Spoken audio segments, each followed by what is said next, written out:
The Mac classes key to unlock the success Kalyan Prakamper.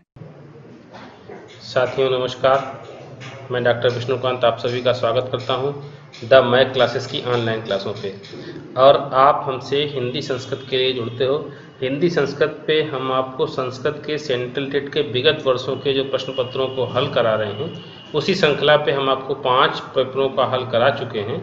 आज हम छठे paper का हल कराने के लिए उद्यत हो रहे हैं और इस पे हम हर पेपर पे आपसे ये कहते हैं, इसका प्रमुख उद्देश्य ये है कि आप हिंदी से संस्कृत से हिंदी करना पेपरों की सीख जाओ। अगर आप हिंदी करना सीख जाओगे तो आप ये तय मानो कि आप उत्तरों को देने में सक्षम हो जाओगे। और सेंट्रल टेट में एक व्यवस्था होती है कि आपको एक गद्यांश और एक पद्यांश दिया जाता है। गद्यांश पद्यांश पर आधारित 8 से 10 क्वेश्चन जो होते हैं, वो अगर आपने हिंदी करना जान गए तो आप उन उत्तरों को देने में आसानी महसूस करोगे। आज हम जो सेंट्रल टेट पे होता क्या है कि ये जो भाषागत पेपर होते हैं, तो प्रथम भाषा और द्वितीय भाषा का चयन करना होता है और आपने 5वां पेपर प्रथम भाषा संस्कृत के रूप में चयन करके आप उसकी हिंदी कर चुके हो। आज हम द्वितीय भाषा जिन्होंने संस्कृत का चयन किया है, उसी की हिंदी उसी श्रृंखला में आगे बढ़ाते हैं। ठीक है, तो हम आज छठे पेपर की हिंदी करने का प्रयास करेंगे और उसके उत्तरों देने का प्रयास करेंगे। आप देखो, सबसे पहला प्रश्न हमसे क्या कहता है?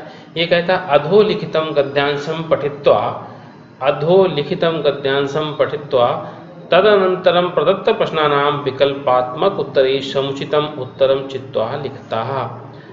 अधोलिखितम नीचे लिखे हुए गद्यांशम गद्यांश को पठित्वा पढ़ करके, पठ धातु इक्त्वा प्रत्यय, पठ धातु में जब आप इक्त्वा प्रत्यय लगाते हो तो शब्द बनता है पठित्वा। और पठित्वा का जो अर्थ होता वो अर्थ होता पढ़ करके। इक्त्वा प्रत्यय भूतकाल के लिए प्रयोग होता। नीचे लिखे हुए गद्यांश को पढ़ करके उसके पश्चात प्रदत्त माने दिए हुए प्रश्नानाम प्रश्नों को विकल्पात्मक उत्तरेषु विकल्पों में दिए हुए उत्तरों में से समुचितम उत्तरम उपयुक्त उत्तर को चित्वा चुन करके लिखता लिखो। अब हमसे गद्यांश क्या कहता? ये कहता एकदः 10 बालका स्नानाय नदीम अगच्छन्। एकदः माने एक बार, 10 बालका बालक स्नानाय स्नान के लिए। स्नान शब्द में चतुर्थी व्यक्ति लगाते हो, स्नान शब्द के रूप राम के आधार पर चलाते हो तो रामाय चतुर्थी व्यक्ति एक वचन में बनता है, वही स्नानाय शब्द बना। स्नान के लिए नदीम अगच्छन्, नदी को अगच्छन् गए। ते उन सब ने नदी जले, नदी के जल में चिरम, चिरम का अर्थ है दीर्घ काल तक, स्नानम अकुर्वन्, स्नान को किया। ततः ते तीर्थः पारम गतः, उससे ततः उस कारण से ते वे सब तीर्थः तैर करके, पारम गता तैर करके दूसरी ओर चले गए। ततः तेषाम नायका अपृच्छत्, ततः माने तब, तेषाम उन सब के नायका नायक ने अपृच्छत् पूछा, अपि सर्वे बालका नदीम उत्तीर्णा, क्या सभी बालक नदी को उत्तीर्ण हो गए हैं? ततः कश्चित् बालका अगणयत्, तो कश्चित् माने किसी बालक ने, अगणयत् गिना, तो किसी बालक ने गिना। एकः द्वौ त्रयः चत्वारः पञ्च षट् सप्त अष्टौ नव इति। 1 2 3 4 5 6 7 8 और 9। सा स्वयं सोम न अगणयत्, वह उसने अपने आप को, स्व माने अपने को नहीं गिना। अतः सा अवदत्, इस प्रकार से वह बोला, नव एव सन्ति, 9 ही हैं, दशम नास्ति, 10वां नहीं है। अपरा अपि बालका, दूसरे बालक ने भी, पुनः अन्यान बालकान अगणयत्, पुनः दोबारा से दूसरे बालकों को गिना। ततः अपि नव एव आसन, तब भी वे 9 ही थे। अतः ते निश्चयम, इस प्रकार से उन लोगों ने निश्चय किया, अकुर्वन यत 10वां नद्याम मग्ना, तो 10वां जो था वो नद्याम नदी में मग्न हो गया, डूब गया। ते दुखितः तूष्णीम अतिष्ठन्, वे दुखी होकर के चुप होकर के बैठ गए। ततः कश्चित् पथिकः तत्र आगच्छत्, तब कोई पथिक माने राहगीर, तत्र माने वहाँ, आगच्छत् तब कोई राहगीर वहाँ आया। सा तान बालकान दुखितान दृष्ट्वा अपृच्छत्, उसने उन दुखी बालकों को देख करके अप्रक्षत पूछा, बाल कहा, बालक युष्माकम दुखस्य कारणम किम, तुम लोगों के दुख का क्या कारण है। बाल का नाम नायका, बच्चों का लड़कों का जो नायक था, अकथयत बोला, वयम 10 बालका, हम लोग 10 बालक स्नातुम आगता, स्नान के लिए आए थे। देखो ये जो स्नातुम शब्द दिया हुआ है, ये स्ना धातु में जब तुमुन प्रत्यय आप लगाते हो तो स्नातुम शब्द बनता है, और तुमुन प्रत्यय चतुर्थी विभक्ति के लिए प्रयोग होता है और के लिए प्रयोग होता है। तो स्नातुम माने स्नान के लिए। हम लोग 10 बालक स्नान के लिए आए थे। इदानीम नव एव स्मा, इस समय तो 9 ही हैं। एका नद्याम मग्ना, एक नदी में डूब गया है। पथिका तान अगणयत, राहगीर ने उनको गिना। तत 10 बालका एव आसन, वहाँ 10 बालक ही थे। सा नायकम आदिशत, उसने नायक को आदेश दिया। तुम बालकान गणय, तुम बच्चों को गिनो, लड़कों को गिनो। सातु 9 बालकान एव अगणयत, उसने तो दोबारा से 9 ही बालकों को गिना। तदा पथिका अवदयत, तब राहगीर बोला, 10वां तुम असि इति, 10 तो तुम ही हो। तत्श्रुत्वा प्रहष्टा, उसको सुनकर के प्रहष्टा हंसते हुए, भूत्वा सर्वे गृहं रक्षन्, हंसते हुए सभी अपने घर को चले गए। समुचितम उत्तरम चिनुत। आपने देखो गद्यांश देख लिया, गद्यांश ने एक आपके मन में भाव पैदा कर दिया, और भाव क्या पैदा किया कि 10 लड़कों का और 10 बच्चों का एक समूह था, वो नदी स्नान के लिए गया और नदी को उन सब ने तैर करके पार किया। लंबे समय तक, दीर्घावधान तक, लंबे समय तक तीर्थ नदी में स्नान किया और फिर वो तैर करके पार हुए। जब पार करके गए तो नायक ने बोला कि इन बच्चों को गिना जाए। तो जब वो गिनते हैं, एक गिनता है, दूसरा गिनता, फिर नायक गिनता है, वो अपने आप को न गिन करके सभी को गिनती लगाता है, तो उसको 9 ही गिनती में आते हैं। उस बीच एक राहगीर आता है, पथिक आता है, और पथिक जब गिनती लगवाता है नायक से तो वो कहता है तुम अपने को भी तो गिनो, तब जाकर के 10 होते हैं। इस सब बातों पर सारे हंसते हुए अपने अपने घर को चले जाते हैं। ये गद्यांश का एक भाव निकल करके आता है। अब इस पे आधारित प्रश्नों को तय करें। ये कहता 121 नंबर का प्रश्न, गणनायका कति बालकान गणयत, गणनायक अर्थात गण माने होता समूह, समूह के नायक ने कितने बालकों को गिना। समूह नायक अर्थात बच्चों का जो नायक था, मॉनिटर था, उसने कितने बालकों को गिना। 10 10, 9 9, 8 8 और 5 5। जो नायक था उसने भी तो 9 ही संख्या गिनी थी। तो दूसरा वाला विकल्प हमारा बिल्कुल सही होता है। 122 नंबर का प्रश्न क्या कहता, ये कहता 10 बालका स्नातुम आगता, 10 बालका स्नातुम आगता इत्युक्तम, 10 बालक स्नान के लिए आए थे, ऐसा किसने कहा था। पथिकेन, राहगीर ने। केनचित बालकेन, किसी बालक के द्वारा। बाल का नाम नायकेन, बालक के नायक के द्वारा। या केनचित, ना किसी ने नहीं। जो राहगीर आया था, जब उसने बच्चों का नायक था, जो बच्चों का मॉनिटर था, उसने ही तो बताया था कि हम लोग 10 बालक स्नान के लिए आए थे, अर्थात तीसरा वाला विकल्प बिल्कुल सही है। बाकी तीनों विकल्प हमारे सही नहीं होते। 130 नंबर का प्रश्न, 123 नंबर का प्रश्न हमसे क्या कहता, प्रहष्टा भूत्वा कति बालका गृहं प्रतिरक्षन्, अर्थात प्रहष्टा माने हंसते हुए, कति बालका कितने बालक, गृहं प्रतिरक्षन् घर की ओर बच्चे चले गए। जब गिनती लगा रहे थे तो 9 थे, जब राहगीर ने गिनती लगवाई तो वो 10 हो गए थे, अर्थात पहला विकल्प बिल्कुल सही है कि 10 बालक हंसते हुए अपने घर को चले गए थे। 9 माने 9 सब 7 2 2, तीनों विकल्प नीचे वाले गलत हैं, पहला विकल्प बिल्कुल सही है। 124 नंबर का प्रश्न क्या कहता, बालका नाम दुखस्य कारणम किम आसीत्, बच्चों के दुख का कारण क्या था। ते स्नातुम अनुमतिम न प्राप्त बनता, उन्हें स्नान की अनुमति नहीं प्राप्त हुई थी। स्नान की तो अनुमति थी, तभी तो स्नान करने आए थे, अर्थात ये तो सही है।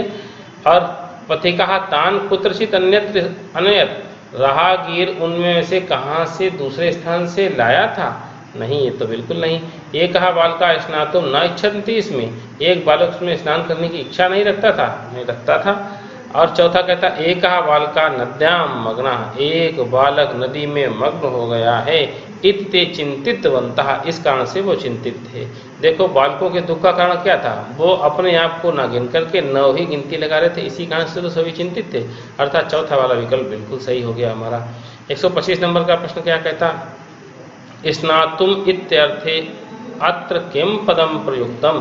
देखो ऊपर भी हमने बताया कि एक स्ना धातु होती है। स्ना धातु स्नान करने के अर्थ में प्रयोग होती है। स्नान करना माने स्नाना। और स्ना धातु में जब हम तुमुन प्रत्यय लगाते हैं, तुमुन प्रत्यय जब लगाते हो तो शब्द बनता है स्नातुम। और जो तुमुन प्रत्यय होता है, ये तुमुन प्रत्यय चतुर्थी विभक्ति के लिए प्रयोग होता है या फिर के लिए प्रयोग होता है। अच्छा, और जो के लिए शब्द होता है, के लिए शब्द आप जब कारक का, हमारा जो पिछला वीडियो आप कारक वाला देखोगे तो उसमें हमने संप्रदान कारक बताया है। और संप्रदान कारक का जो पहचान चिन्ह याद करते हो, कर्ता ने कर्म को कर्ण से संप्रदान के लिए, तो संप्रदान पे आप के लिए का प्रयोग करते हो। हम संप्रदान कहें या संप्रदान को हम कहें कि संप्रदान अर्थात चतुर्थी विभक्ति, बात तो एक ही होती है। और चतुर्थी व्यक्ति के जब आप रूप चलाते हो, आप राम के रूप चलाओ, रामः रामौ रामा, रामम रामौ रामान, रामेण रामाभ्याम रामई रामाय। आप देखो चतुर्थी विभक्ति पे रामाय शब्द का प्रयोग मिलता है, अर्थात पहला विकल्प इसका बिल्कुल सही है। ये केवल के लिए का आप पहचान चिन्ह अगर निकाल पाए, तुम उन प्रत्यय को समझ पाए, तो आप ये वाला प्रश्न बिल्कुल तय करोगे, बिल्कुल सही करोगे। और आप अब अगले प्रश्न पे आ जाओ। 126 नंबर का प्रश्न क्या कहता, ये कहता किम क्रियापदम अत्र उपसर्ग युक्तम। कौन सा क्रियापद यहाँ उपसर्ग से युक्त है? पहला है अगच्छत अर्थात अगच्छत, दूसरा कहता अगणयत, और तीसरा कहता आगक्षत, और चौथा कहता अगक्षन। आप एक रूप चलाओ, आप आसानी से पट के रूप याद कर लेते हो। पट के रूप जो लंग लकार के लिए याद करते हो, तो लंग लकार पे हम किस तरीके से रूप चलाते हैं? अपठत, अपठताम, अपठन, अपठम, अपठाव, अपठान। आप देखो इसी पे आप जब आते हो तो अगक्षत, अगक्षताम, अगक्षन, अर्थात ये बिल्कुल सही है। अगणयत, अपठत ऐसा ही रूप है, बिल्कुल सही है। अगक्षन, अगच्छत, अगच्छताम, अगक्षन, प्रथम पुरुष बहुवचन का रूप मिलता है, ये भी बिल्कुल सही है। और आगच्छत जब आते हो तो आगच्छत रूप बिल्कुल गलत है। हमें गच्छत तो ठीक है, लेकिन इसके पूर्व में उपसर्ग मिला, अर्थात तीसरा वाला विकल्प बिल्कुल सही है। पहले, दूसरे और चौथे पे कोई उपसर्ग का प्रयोग नहीं हुआ, केवल लंग लकार धातु के रूप चलाए गए। और तीसरे वाले विकल्प में आगच्छत में आ उपसर्ग मिला। आप हमारा उपसर्ग वाला वीडियो जब देखोगे तो आपको ये भी स्पष्ट हो जाएगा। आ उपसर्ग का अर्थ होता तक सब तरफ से और पर्यंत, तक सब तरफ से और पर्यंत। आ माने तक सब तरफ से पर्यंत, और आगच्छत में आ उपसर्ग का, बड़े आ का उपसर्ग का प्रयोग हुआ। 127 नंबर के प्रश्न पर हम आ गए। ये कहता है निम्नलिखितेषु किम अव्यय पदम। निम्नलिखित में से कौन अव्यय पद है?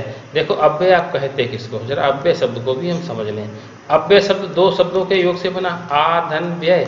आ माने नहीं और व्यय माने खर्च होना, अर्थात कोई ऐसा शब्द जिसको हम खर्च नहीं कर सकते, जिसमें कोई परिवर्तन नहीं कर सकते।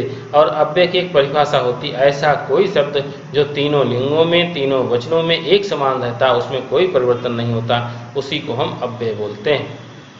आप देखो कश्चित शब्द, बिल्कुल कश्चित शब्द के रूप चला, पंचमी व्यक्ति पे रूप बना। एका, एक परिवर्तन होता है, एक को। मग्ना, मग्न, और तूषणी माने चुप होता है। यही इसका विकल्प बिल्कुल सही है। ये हमारे लिए अव्यय के रूप में प्रयोग हो चुका है। हमने पहले या दूसरे पेपर पे आपको कई एक साथ उपव्यय एक प्रश्न पे आए थे, तो उनको हमने तय कराया था। झटिति, नूनम, तूषणीम, शनय शनय, उस पर आप देखना मंदहा, सारे अव्ययों को एक साथ एक जगह तय कराया है। आप पिछले वीडियो पे जाके देखना। पहले या दूसरे प्रश्न पत्र की जब हमने हिंदी कराई थी तो हमने संस्कृत के कई सारे अव्ययों की चर्चा की थी वहाँ पर। तो ये इसमें चौथा वाला विकल्प आपका बिल्कुल सही होता, बाकी तीनों इस पे अव्यय नहीं है। 128 नंबर का प्रश्न हमसे क्या कहता, ये कहता बालकः नदीम प्रति किम अर्थम अगक्षन। बालक नदी की ओर किमर्थम किस लिए अगक्षन गए थे? जल क्रीडार्थम, जल से खेलने के लिए। जलम पातुम, जल पीने के लिए। मनोरंजनार्थम, मनोरंजन के लिए। स्नातुम, स्नान के लिए। बिल्कुल 10 बालक हमारे स्नान के लिए वहाँ गए हुए थे, तो चौथा वाला विकल्प बिल्कुल सही हो रहा। 128 नंबर का भी प्रश्न हो गया। अब हम 129 नंबर के प्रश्न पर आए। 129 नंबर का प्रश्न कहता अत्र मध्यम पुरुषस्य क्रियापदम अस्ति। यहाँ मध्यम पुरुष की क्रियापद कौन सी है? अगणयत, गिना। इष्मः, था। गणय, गिनो। संति, थे। अब आप देखो अगणित का जब हमने रूप चलाया तो अगणित रूप हमको लंग लकार पे मिला। आपको हो सकता है सभी धातुओं के रूप हमें याद नहीं कराने, आपको पट धातु आसान लगती है। पट धातु के जब आप लंग लकार के रूप चलाते हो तो कहता है अपट, अर्थात संस्कृत में 3 पुरुष होते हैं और 3 वचन होते हैं। हमको प्रथम पुरुष एक वचन पे ही तो अपट ऐसा रूप मिल गया। पहला वाला विकल्प बिल्कुल नहीं है, ये रूप गलत हुआ। मध्यम पुरुष की क्रिया पूछ रहा। इसमा के लिए हम पिछले वीडियो पे आपसे 2 वीडियो पे चर्चा कर चुके हैं। इसमा इसलिए गलत होता है कि किसी भी भूतकाल की क्रिया को, वर्तमान काल की क्रिया को भूतकाल बनाने के लिए उसमें इसमा शब्द का प्रयोग कर दो, वो अपने आप में भूतकाल बन जाता है। तो ये दूसरा वाला विकल्प भी गलत हो गया। और गणय शब्द, गणय शब्द क्या है? आपने एक लोट लकार याद करनी है और लोट लकार के रूप आप कैसे चलाते हो?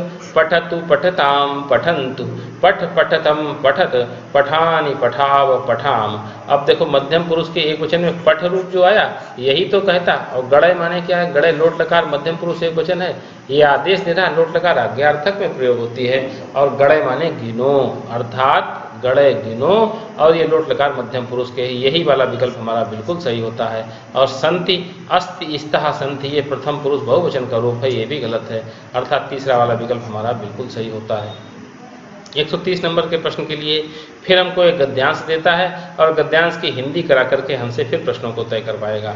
ये कहता अधोलिखितम गद्यांशम पठित्वा, नीचे लिखे हुए गद्यांश को पढ़ करके तदनंतरम उस पर आधारित प्रदत्त प्रश्नों को, दिए हुए प्रश्नों को विकल्पात्मक उत्तरेषु समुचितरम उत्तरम चित्वा लिखत, विकल्प के दिए हुए उत्तरों में से उपयुक्त उत्तर को चुन करके लिखो। गद्यांश क्या कहता? अस्माकं देशे बहवा समुद्र तटाः सन्ति, हमारे देश में बहुत से समुद्र तट हैं। एतेषु मुंबई, गोवा, कोच्चि, कन्याकुमारी, विशाखापत्तनम, पुरी तटाः अतीव प्रसिद्धाः सन्ति। इनमें से मुंबई, गोवा, कोचीन, कन्याकुमारी, विशाखापट्टनम और पुरी का तट अत्यंत ही प्रसिद्ध हैं। गोवा तटः विदेशी पर्यटकेभ्यः समधिकम रोचते, गोवा तट विदेशी पर्यटकों के लिए सबसे अधिक रोचायमान होता, अच्छा लगता है। विशाखापत्तनम तटः वैदेशिक व्यापार है प्रसिद्धा, विशाखापट्टनम का जो तट है वो विदेशी व्यापार के लिए प्रसिद्ध है। कोच्चि तटः नारिकेल फलेभ्यः ज्ञायते, कोचीन का तट नारियल के फल के लिए जाना जाता है। मुंबई नगर से जुहू तटे सर्वे जना स्वैरम विहरन्ति, मुंबई नगर का जुहू तट सभी लोगों के लिए स्वैरम अपनी मर्जी से घूमने के लिए उद्यत होता, तैयार होता है। अर्थात मुंबई नगर का जो जुहू तट है उसमें सभी लोग अपनी मर्जी से विहार करते हैं, घूमने जाते हैं। चेन्नई तटस्य मेरीना तटः देशस्य सागर तटेषु दीर्घतमः, चेन्नई नगर का जो मेरीना तट है वो देश के सागर तटों में सबसे दीर्घतम है, सबसे विशाल है, सबसे बड़ा है। भारतस्य त्रिस्रस्सु दिशासु समुद्र तटाः सन्ति, भारत के तीनों दिशाओं में समुद्र तट हैं। अस्माद् एव कारणात् भारत देशः प्रायद्वीपः इति कथ्यते, इस ही कारण से भारत देश को प्रायद्वीप ऐसा कहा जाता है। पूर्व दिशायां बंगोपसागरः, दक्षिण दिशायां हिंद महासागरः, पश्चिम दिशायां च अरब सागरः अस्ति, पूर्व दिशा में बंगोपसागर है, दक्षिण दिशा में हिंद महासागर है और पश्चिम दिशा में अरब सागर है। एतेषां त्रयाणाम अपि सागराणाम संगमः कन्याकुमारी तटे भवति, इनमें से तीनों ही सागरों का संगम कन्याकुमारी तट माना जाता होता है। अत्र पूर्णिमायां चंद्रोदयः सूर्यास्तं च युगपद एव द्रष्टुम शक्यते, यहाँ पूर्णिमा और चंद्रमा का उदय और सूर्यास्त दोनों ही एक साथ ही देखने में सक्षम होते हैं। अब कहता हिंद महासागरः कस्याम दिशायाम अस्ति, आप ऊपर देखो उसने लिखा है पूर्व दिशा में तो बंगोपसागर है और दक्षिण दिशा में हिंद महासागर है, तो विकल्प कौन सा सही हुआ? हमारा दक्षिण दिशा वाला विकल्प सही हुआ। ऊपर उसने विकल्प पे दे दिया है, प्रश्न पे गद्यांश पे दे चुका है। फिर कहता का तटः दीर्घतमा, ऊपर हमने पढ़ा था आपसे, सबसे अंतिम पंक्ति उसने दी थी एतेषां त्रयाणाम अपि सागराम संगमः कन्याकुमारी तटे, हिंद महासागरा, ऊपर इससे भी ऊपर उसने दिया था कौन सा हमारा सबसे बड़ा है? चेन्नई नगर से मेरीना तटे देशस्य सागर तटेषु दीर्घतमः, चेन्नई नगर का जो मेरीना तट था वो सबसे विशालतम था, सबसे बड़ा था, अर्थात तीसरा विकल्प इसका सही हो रहा। फिर कहता है विदेशी पर्यटकेभ्यः इति पदे का विभक्ति अस्ति, देखो विदेशी पर्यटक शब्द आप जो शब्द है विदेशी तो विशेषण हो गया, हम शब्द पर्यटक शब्द के हम रूप चला दें। और पर्यटक शब्द अकारांत है, अकारांत के रूप हम कैसे चलाएंगे? अकारांत के रूप हम राम के आधार पर चलाएंगे। राम के रूप चलाते हो तो हमें रामेभ्य कहाँ मिलता? रामः रामो रामः, रामम रामो रामान, रामेण रामाभ्याम रामेभ्या। और फिर चतुर्थी व्यक्ति कहती रामाय रामाभ्याम रामेभ्या। और ऊपर हिंदी का रहता था विदेशी पर्यटकों के लिए, जुहू का जो तट था मुंबई का वो आकर्षित करता था।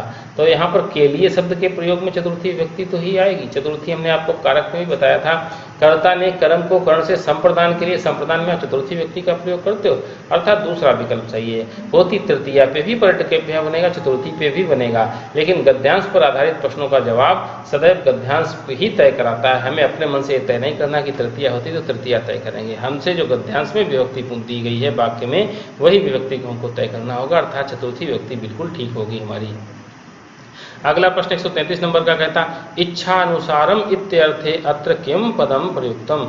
इच्छानुसारम, हमने ऊपर आपको स्वैरम शब्द की हिंदी बताई थी, और स्वैरम को भी तोड़ दो, हम कहें स्वाधन एर। एर शब्द जो प्रयोग हुआ, एर माने होती इच्छा, स्व माने अपनी, अर्थात अपनी इच्छा के अनुसार जहाँ कहीं भी कोई कार्य करते हो। जैसे कोई नायिका, एक नायिका का प्रकार होता है स्वैरणी नायिका, जो अपनी मन मर्जी का कार्य करती है उसको हम स्वैरणी नायिका बोलते हैं। अर्थात स्वैरम इच्छा अनुसार के लिए बिल्कुल पर्यायवाची शब्द प्रयोग होता है, बिल्कुल सही है।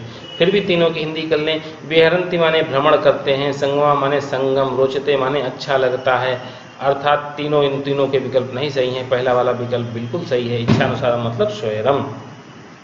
अगला प्रश्न हमसे कहता व्यंजन संदेह उदाहरण नमस्ते। व्यंजन संधि का कौन उदाहरण है?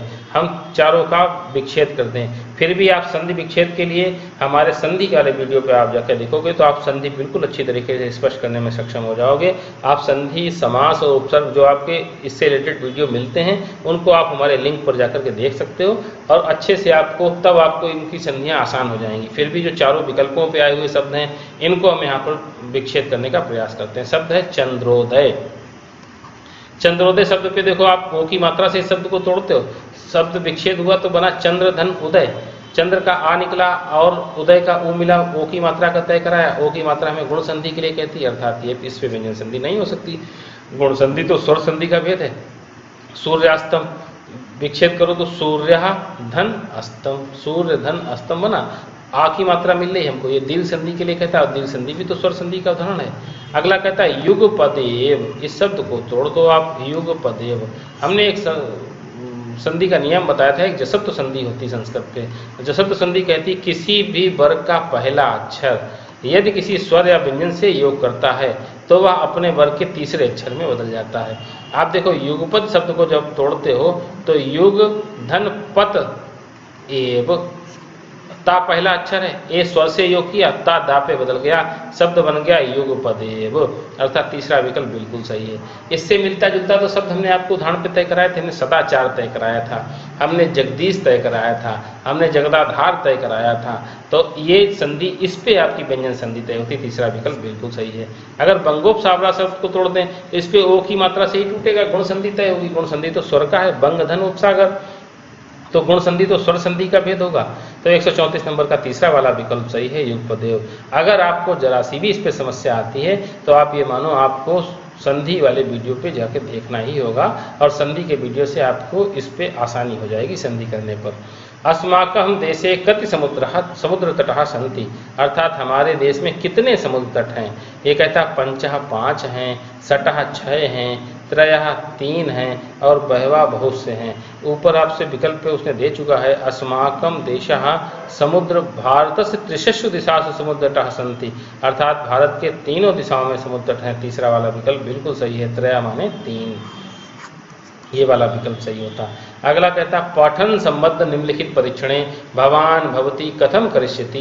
पढ़ने से संबंधित निम्नलिखित परीक्षण में भवान भवती अंक प्रदानम, आप और आप, भवान पुल्लिंग शब्द है और भवती स्त्रीलिंग शब्द है, आप और आप अंक प्रदान के लिए कथम करिष्यति क्या करेंगे।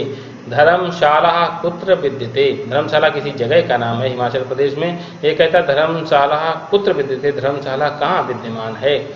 उत्तर देता है हिमाचल प्रदेश है, हिमाचल प्रदेश में। दूसरा उत्तर देता है हिमाचल धर्मशाला हिमाचल प्रदेशे विद्यते, धर्मशाला हिमाचल प्रदेश में विद्यमान है। आप देखो सिंपल सी है, हम आपसे पूछें आपका क्या नाम है, हमसे कोई पूछे हमारा क्या नाम है, तो एक तो उत्तर देने का तरीका हुआ हम सिंपल से बोल दें उससे विष्णुकांत, और फिर आपको हम पूरा उत्तर दें, मैं कहूँ मेरा नाम विष्णुकांत है, मेरा नाम डॉक्टर विष्णुकांत है। आप देखो इस पे उत्तर देने की उसको सामने वाले के पूछने वाले का तरीका भी तो उसने केवल ये पूछा कि वो क्या परीक्षण करना चाहता है। उसने पूछा धर्मशाला कहाँ विद्यमान है, एक ने तो उत्तर दे दिया हिमाचल प्रदेश में, दूसरा कहता है धर्मशाला हिमाचल प्रदेश में विद्यमान है। उत्तर दोनों बिल्कुल सेम है, अर्थात हम दोनों के लिए बराबर उत्तर के अंकों को देंगे।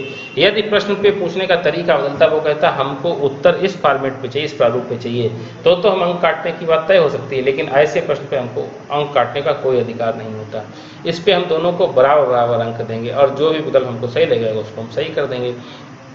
पहला विकल्प देता द्वितीय उत्तर से करते हैं 2, प्रथम उत्तर से 0, बिल्कुल नहीं, ऐसा कभी नहीं कर सकते। प्रथम उत्तर से करते हैं 1, द्वितीय उत्तर से 2, बिल्कुल नहीं कर सकते। प्रथम उत्तर से करते हैं 2, द्वितीय उत्तर से करते हैं अपितु, ये बिल्कुल सही है तीसरा वाला। चौथा कहता द्वितीय उत्तर से करते हैं 1.5 और प्रथम उत्तर से करते हैं 1, बिल्कुल नहीं, ये भी नहीं हो सकता। देखिए या तो प्रश्न पूछने का तरीका बदलेगा तो ही हम अंक काट सकते हैं, वरना हम अंक बिल्कुल नहीं काट सकते। जब तक प्रश्न का जो फॉर्मेट होता है उसी पर आधार हम मूल्यांकन भी करते हैं। इसमें तीसरा विकल्प बिल्कुल सही होता है। अगला प्रश्न कहता व्यापक पठनेन कहा अभिप्राय, अर्थात व्यापक पढ़ने से क्या अभिप्राय होता है। पहला कहता है नूतन शब्दानाम अर्थानुमानम, नवीन शब्दों के अर्थों का अनुमान लगाना। दूसरा कहता विषयम अवगंतुम मनोरंजनार्थम च पठनम, विषय को समझने के लिए और मनोरंजन के लिए पढ़ना। तीसरा कहता अनुच्छेद से मूल भावावोधनम, अनुच्छेद में दिए गए मूल भावों को समझना।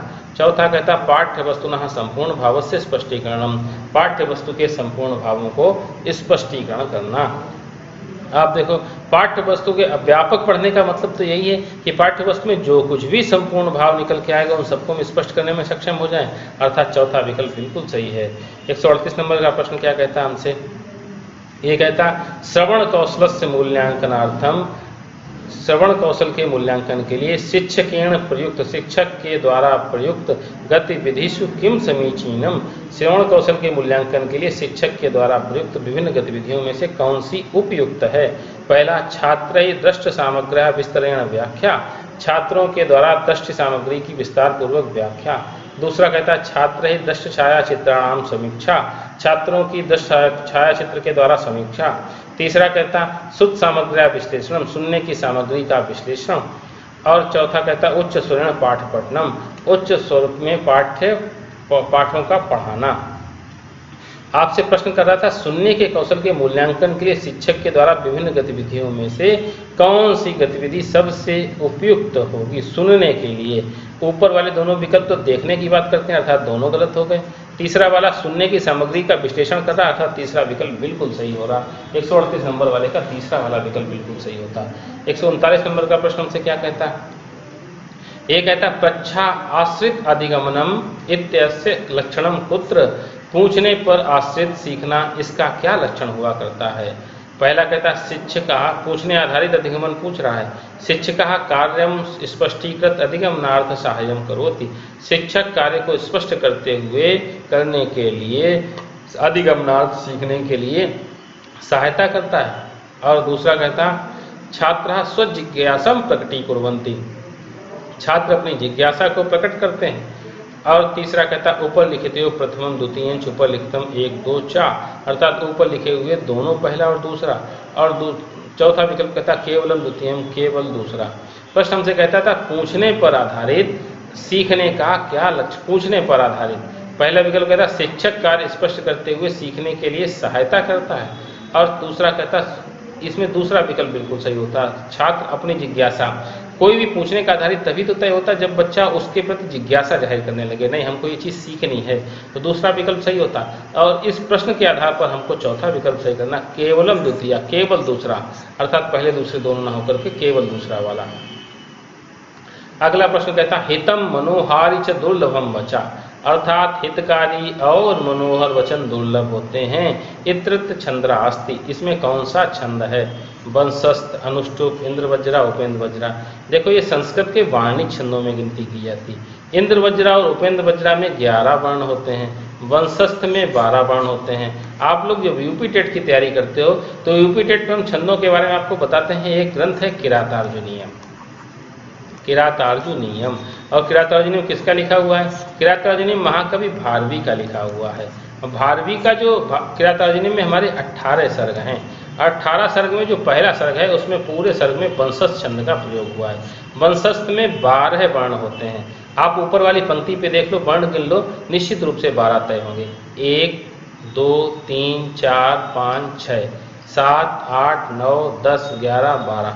आप देखो हितम मनोहारी च दुर्लभम बचा, जो हमारी इन्वर्टेड कामा पे लिखा हुआ सूक्ति है, इस पे वर्ण गिनोगे तो 12 वर्ण होते।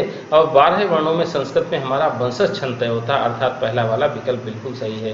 हालांकि छंदों की बात सेंट्रल टेट पर नहीं होती है, कभी कभी इस पे एक प्रश्न हो जाता है। तो हम आपको निरंतर आप वीडियो देखते जाइए, हम आपको छंदों की एक तरीका बता देंगे कि किस छंद में आपको कितनी मात्राएं तय करानी है। इसका हम एक वीडियो दे देंगे, तो इस पर आपको ये छंद वाला प्रश्न भी जाने नहीं देंगे। आप ये बिल्कुल तय मानो, यदि आप जुड़े रहोगे तो आप जब सारे पेपर हो जाएंगे तो आप अपने आप को इतना सक्षम मानोगे कि हम 30 पे 30 के अब अधिकारी बन गए हैं। छोटी छोटी चीज़ों से संस्कृत के प्रश्न किस तरीके से तय किए जाएंगे, ये सारी व्यवस्थाएं आप जान जाओगे, आप सीख जाओगे। इसी क्रम पे हम आगे बढ़ते हैं। 141 नंबर के प्रश्न पे हमसे क्या कहता है? विद्या धनम सर्वधनम प्रधानम इत्यत्र का अलंकारा। विद्या धन सभी धनों में प्रधान है, यहाँ कौन सा अलंकार है? हम हिंदी पे आपको अलंकार का वीडियो देंगे तो आपको अलंकार से स्पष्ट हो जाएगा कि यहाँ कौन सा अलंकार होगा। फिर भी हम अभी यहाँ अलंकार की बात स्पष्ट करें। श्लेष किसे कहते हो? श्लेषे वाक्य एकस्मिन् यत्र अनेकार्थ हो तत्र श्लेषालंकारा। जहाँ कहीं वाक्य में शब्द एक बार प्रयोग हो और उससे एक से अधिक अर्थ चपके हो तो वहाँ श्लेष अलंकार होता है, अर्थात यहाँ श्लेष नहीं होगा। अनुप्रास किसे कहते हो? वर्ण साम्यम अनुप्रासा, वर्णों की समानता अनुप्रास होती है। यहाँ अनुप्रास भी नहीं, वर्णों की समानता भी नहीं मिल रही हमको। रूपक पैदा तदरूपकम भेदो, अर्थात ऐसा उपमान और उपमेय का भेद रहित आरोप मिले, हमको भेद रहित आरोप मिले। विद्याधन, आप देखो विद्या रूपी धन हुआ, अर्थात विद्या ने धन का रूप धारण किया, कर्मधारय समास हुआ और रूपक अलंकार हुआ, तो इसमें हमारा रूपक अलंकार तय होता है। आप इस पे अभी तो अलंकार आपको निकालने में कठिनाई हो रही है, लेकिन आप निरंतर वीडियो पे आप देखोगे तो हम एक अलंकार का जो वीडियो देंगे तो अलंकार आपको इतने सहज हो जाएंगे, आप किसी भी पंक्ति पे अलंकार निकालने में सक्षम हो जाओगे, ये बिल्कुल तय मानो। हम अलंकार का वीडियो शीघ्र ही आप लोगों के सामने इसी चैनल पर आपको देंगे, तो आपको अलंकार की समस्याएं भी खत्म हो जाएगी। उत्प्रेक्षा के बारे में बता दें, संभावनम अत उत्प्रेक्षा, अर्थात जहाँ कहीं उपमेय में उपमान की संभावना की जाए वहाँ उत्प्रेक्षा अलंकार होता है। इस पंक्ति पे तो हमारा रूपक अलंकार तय होता है। अभी आप इतनी तक बात रखो, लेकिन इसके बाद में भी आपको हम अलंकार के साथ जोड़ देंगे, छंदों के साथ जोड़ देंगे, आपकी व्याकरण के किसी भी प्रकरण के साथ हम जोड़ देंगे आपको, तो आपको सारे प्रकरण बड़ी सहजता के साथ स्पष्ट हो जाएंगे। 142 नंबर के प्रश्न पर हम आ गए। ये कहता है वाचन कौशल अभ्यासार्थम किमत्यावश्यकम, बोलने के कौशल के अभ्यास के लिए क्या अति आवश्यक होता है? पहला सुंदराण चित्राण, सुंदर चित्र, विश्वकोश विश्वकोश, दीर्घ वाक्यानि दीर्घ वाक्य, अलिप ज्ञानम लिप ज्ञान। बोलने के अभ्यास के लिए हमको विश्वकोश की आवश्यकता होती है। देखो विश्वकोश हम कहते किसको हैं? विश्व माने संसार होता है और कोश माने संग्रह होता है। जब कोई व्यक्ति भिन्न भिन्न जगहों पर भ्रमण भी कर लेता है तो वो बोलने का उसके पास में कौशल आ जाता है, वो भिन्न भिन्न परिवेशों पर रह करके भिन्न भिन्न गतिविधियों से परिचित होकर के अच्छे से बोलने में सक्षम हो जाता है। इस कारण से दूसरा विकल्प सही है। जिसको समाज की, साहित्य की सभी जानकारियां होती हैं वो बोलने को अभ्यास के लिए सबसे अधिक आवश्यक होता है, अर्थात इस कारण से दूसरा विकल्प बिल्कुल सही होता है हमारा। अगला प्रश्न कहता है विराम चिन्ह प्रयोग दृष्टया किम वाक्यम समीचीनम, विराम चिन्ह के प्रयोग की दृष्टि से कौन सा वाक्य उपयुक्त है? पहला साधो शिक्षा गुणाय संपद्यते ना साधो, साधो माने सज्जनों, शिक्षा गुण के लिए संपादित होती है, असज्जनों असाधो असज्जनों के लिए नहीं। दूसरा कहता साधो शिक्षा गुणाय संपद्यते, सज्जनों शिक्षा गुण के लिए संपादित होती है, असज्जनों के लिए नहीं। फिर कहता है साधो शिक्षा गुणाय संपद्यते ना साधो, सज्जनों शिक्षा गुण के लिए संपादित होती है, असज्जनों के लिए नहीं। फिर कहता साधो शिक्षा गुणाय संपद्यते ना साधो, सज्जनों शिक्षा गुण के लिए संपादित होती है, सज्जनों के लिए नहीं। आप देखो ये वाला विकल्प इसलिए सही लगता है, हम आपको बुलाने का प्रयास करें, हम कहें विद्यार्थियों, तो विद्यार्थियों के बाद में हमको एक विराम चिन्ह का प्रयोग किया जाता है। तो ये विराम चिन्ह जो हमारा किसी को बुलाने के लिए, जब आप अधिकरण कारक पढ़ते हो तो उसमें मैं पे पर लगाते हो, संबोधन पढ़ते हो तो उसमें आप हे अरे भू का प्रयोग करते हो, तो हे के बाद में जो पहचान चिन्ह किसी को जगाने के लिए प्रयोग किया जाता है उसी को तो हम संबोधन बोलते हैं। तो इसी कारण से साधो सज्जनों के बाद जो विराम चिन्ह है ये हमारे वाक्य को स्पष्ट विराम चिन्ह का प्रयोग दे रहा है। ऐसा जो विराम चिन्ह पूर्ण विराम के नीचे एक बिंदु लगाई जाती है, इस विराम चिन्ह का प्रयोग जो हुआ है, इस कारण से ये वाक्य बिल्कुल सही कर रहा था। सज्जनों शिक्षा गुण के लिए संपादित होती है, असज्जनों के लिए नहीं। 143 नंबर का चौथा विकल्प सही होता। 144 नंबर का प्रश्न कहता एषु विद्यालयेषु सामान्य विशिष्ट शिक्षा मध्ये भेदा न विद्यते ते कथ्यन्ते। जिन विद्यालयों में सामान्य विशिष्ट शिक्षा के मध्य भेद नहीं होता है उन्हें क्या कहा जाता है? पहला विशिष्ट विद्यालय, विशिष्ट विद्यालय में तो वर्गीकृत छात्र दिए जाते हैं। अति विशिष्ट विद्यालय बिल्कुल नहीं, स्तरीय विद्यालय बिल्कुल नहीं, समावेशी ना विद्यालय। देखो समावेशी शब्द को भी आप जब देखते हो तो समावेशी वही होता है जहाँ सामान्य और विशिष्ट को एक साथ बैठा दिया जाए, तो ये समावेशी विद्यालय कहलाते हैं। और वो प्रश्न भी हमसे ये कहता है वे विद्यालय जो सामान्य और विशिष्ट शिक्षा के मध्य में भेद नहीं करते उन्हें हम क्या कहते हैं? समावेशी विद्यालय कहते हैं। अब हम 145 नंबर के प्रश्न पर आ गए।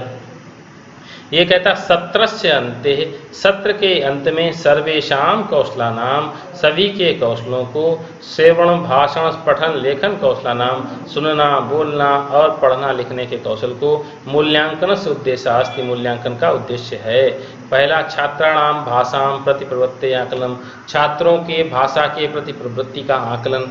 दूसरा कहता है शिक्षकेभ्यः शैक्षिक उद्देश्यानाम स्पष्टीकरणम, शिक्षकों के द्वारा शैक्षिक उद्देश्यों का स्पष्टीकरण करना।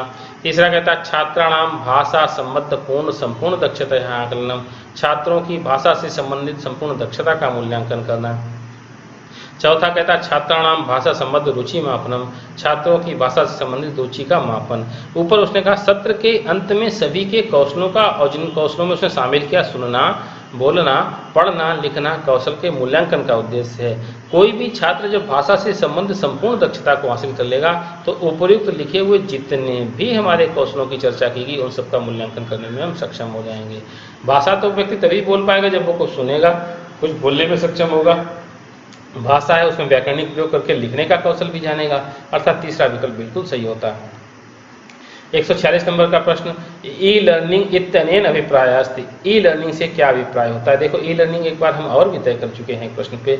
दूरस्थ शिक्षण, अधिगमनम प्रक्रियाणाम यंत्रणाम प्रयोगा, प्रविधि प्रयोग के द्वारा और चलचित्राणी प्रयोगा। आप देखो ई लर्निंग तो तब होती है, ई लर्निंग इलेक्ट्रॉनिक लर्निंग अर्थात यूजिंग टेक्नोलॉजी, जहाँ कहीं भी हम सीखने के प्रयोग के लिए अपनी टेक्नोलॉजी का प्रयोग करने लगे तो वहाँ पर ई लर्निंग का अभिप्राय दिया जाता है। ये प्रश्न आपको एनसीएफ में आपको स्पष्ट रूप से इसका उत्तर दिया गया है, तो इसमें तीसरा वाला विकल्प सही होता है।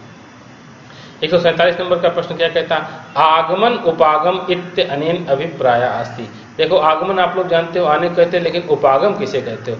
उपागम माने होता है साधन। तो कहता आगमन के साधनों से क्या अभिप्राय है? पहला व्याकरण शिक्षण नियमानाम स्पष्टीकरणम, व्याकरण के शिक्षण में नियमों का स्पष्टीकरण। दूसरा कहता उदाहरण नियमानाम सिद्धांतानाम स्पष्टीकरणम, उदाहरण के लिए नियमों और सिद्धांतों का स्पष्टीकरण। तीसरा कहता व्याख्या द्वारा भाव स्पष्टीकरणम, व्याख्या के द्वारा भाव का स्पष्टीकरण। चौथा कहता भाषा दक्षताया आकलनम, भाषा की दक्षता का आकलन। आप देखो कह रहा आगमन के उपाय का अभिप्राय कौन है? तो हम भाषा की दक्षता का जब मूल्यांकन करेंगे तो हमारे साधनों का उपयोग हमको पता लग जाए, उसका अभिप्राय पता लग जाएगा, अर्थात चौथा विकल्प इसका सही है। 148 नंबर का प्रश्न क्या कहता है? 148 नंबर का प्रश्न कहता है अशाब्दिक संप्रेषणम इत्यनेन का अभिप्राय अस्ति। अशाब्दिक, अशाब्दिक का अर्थ होता है जिसपे ना बोला जाए, ऐसे संप्रेषण से क्या अभिप्राय होता है? देखो संप्रेषण किसे कहते हो?